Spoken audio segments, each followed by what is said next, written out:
बिस्मिल्लाहिर्रहमानिर्रहीम रब्बि इश्रह ली सदरी व यस्सिर ली अमरी वहलुल उक़दतम मिन लिसानी यफ़क़हू क़ौली रब्बि यस्सिर वला तुअस्सिर व तम्मिम बिल खैर। अस्सलामु अलैकुम वरहमतुल्लाहि वबरकातुहू। आज हमारा लेक्चर नंबर है 39।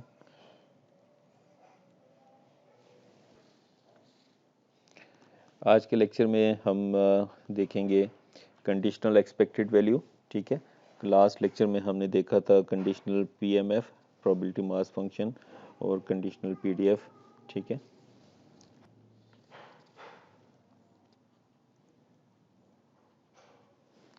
कंडीशनल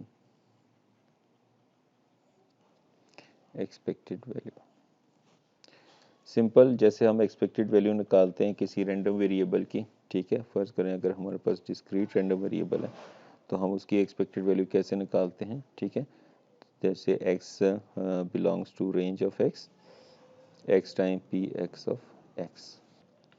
ठीक है, सो इसी तरीके से हमारे पास अगर हमारे पास कंडीशनल प्रोबेबिलिटी कंडीशनल पीएमएफ के मने मींस x गिवन b। ठीक, सो इसमें सिंपली हमारे पास क्या हो जाएगा कि x अब बिलोंग करेगा क्यों b से। जैसे मैंने आपको बताया था कि ये अब आपकी एक किस्म की न्यू सैंपल स्पेस बन जाती है। ठीक है, सो हम इस सैंपल स्पेस में इस जो इवेंट जो अकर हो चुका है इसके अंदर हम रहकर हम प्रोबेबिलिटी फाइंड करते हैं। ठीक है, सो यहाँ पर हमारे पास क्या आ जाएगी कंडीशनल पीएमएफ। ठीक, सो ये हमने कैलकुलेट किया। सिमिलरली फॉर कंटिन्यूस हमारे पास जो expected value of X given B है वो हमारे पास क्या आ जाएगी minus infinity, so infinity X D X. ठीक हो गया, so that is quite simple. ठीक, इसी तरीके से अगर हमारे पास पार्टीशंस गिवन है, ठीक है, कि हमारे पास है, इसको हम स्टार कर लेते हैं। ठीक है, for random variable x resulting from an experiment with partition b1 से bm तक।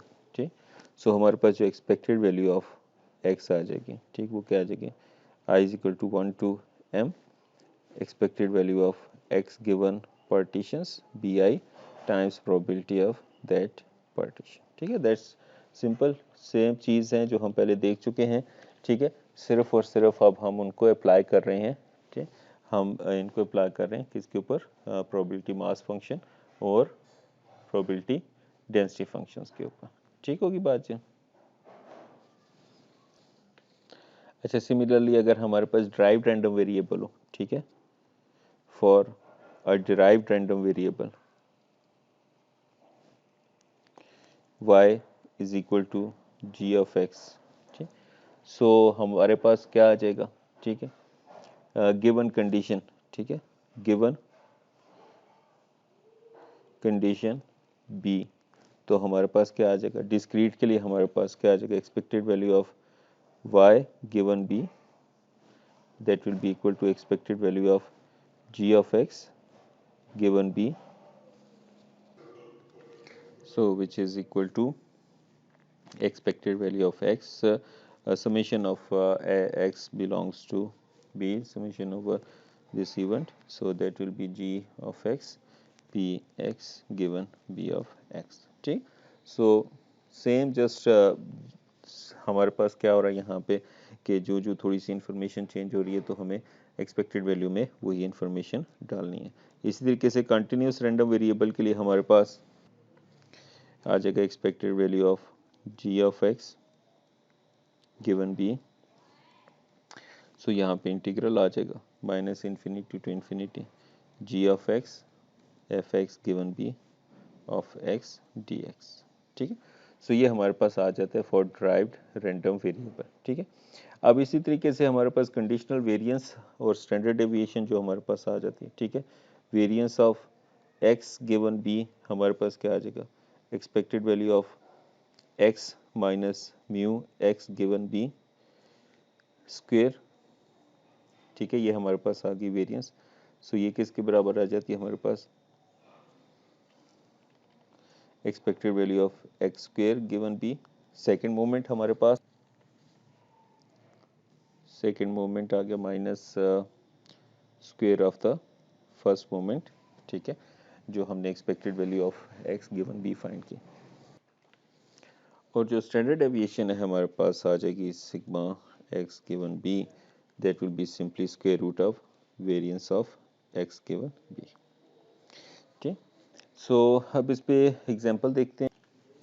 अच्छा, क्विज 7.2 है इसका ये पार्ट, ये कंटिन्यूएशन है क्विज 7.1 ए की। हमने उसमें क्या कहा था कि इंटरनेट पे जो हमारा डेटा पैकेट्स ट्रांसमिट हो रहे हैं उसमें n पैकेट्स ट्रांसमिट होते हैं, और हमने कहा था कि कंडीशन क्या थी, अगर इमेज है तो हमने कहा था कि वो यूनिफॉर्मली डिस्ट्रीब्यूटेड है पैकेट्स 1 से 50 तक, और अगर वो टेक्स्ट है तो 1 से 5 तक है। ठीक, और जो पेजेस जो प्रोबेबिलिटी है कि पेज में इमेजेस होंगे तो उसकी प्रोबेबिलिटी 1/4 थी। तो हमने वहाँ पे कंडीशनल पीएमएफ भी फाइंड की थी, ठीक है, और टोटल प्रोबेबिलिटी भी फाइंड की थी। ठीक, सो उसी की कंटिन्यूशन है, तो हमें अब सिर्फ एक्सपेक्टेड वैल्यू फाइंड करनी है। ठीक है, सो एक्सपेक्टेड वैल्यू किसकी फाइंड करनी है, expected value of n given n is less than equal to 10। ठीक है, सो इसमें ये हमने फाइंड की थी पहले, सो ये हमने जो इसकी पी एम एफ है वो फाइंड की थी। ठीक है, P N given n is less than equal to 10 of n was equal to 0.1937 for n is equal to 1 to 5, and 0.00625 for n is equal to 6 to 10, ठीक, and 0 otherwise। सो अब ये हमने इसके लिए पहले से हमने ये फाइंड की हुई थी जो पीएमएफ है, कंडीशनल पीएमएफ। सो अब हमने इसकी एक्सपेक्टेड वैल्यू फाइंड करनी है। ठीक है, सो एक्सपेक्टेड वैल्यू हमारे पास कैसे आ जाएगी, सिंपली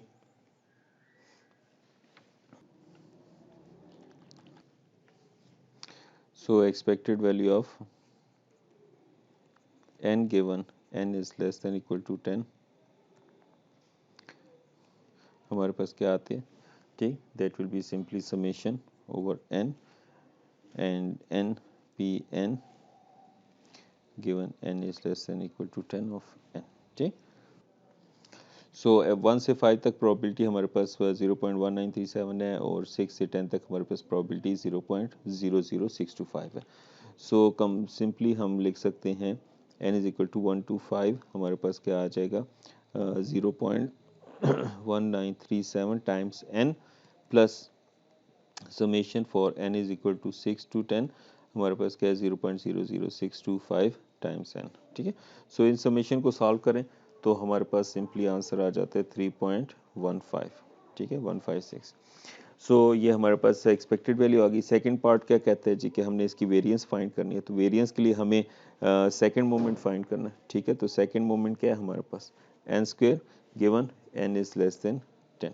ठीक, so that will be simply हमारे पास क्या आ जाएगा summation over n square P n given n is less than equal to 10 of n। अच्छा ये हमारे पास क्या आ गया, सही, ये हमारे पास समीशन आ जाएगी। ठीक है, लेकिन इसमें अब n स्क्वायर आ जाएगा, n is equal to 1 to 5 0.1937 n square plus summation n is equal to 6 to 10 और 0.00625 n स्क्वायर। ठीक, सो इस समीशन को हम अगर सॉल्व कर लें सो दैट विल बी सिंपली 12.719। ठीक, सो अब वेरिएंस हमारे पास जो है वो आसानी से आ जाएगा n is less than equal to 10, that is equal to the conditional, हमारे पास जो सेकंड मोमेंट आ गया, ठीक, minus square of the first conditional moment. ठीक है, n less than equal to 10। ठीक, सो हमारे पास ये क्या वैल्यू आ गई थी, ये हमारे पास आ गई है 12.719 माइनस 3.156 स्क्वायर। ठीक, सो ये हमारे पास क्या आ जाता है 2.757। ठीक हो गया जी। अब इसी को इसका पार्ट भी देखते हैं जिसमें हमारे पास जो पीडीएफ गिवन थी उसका था। मैं क्वेश्चन कॉपी कर लेता हूँ।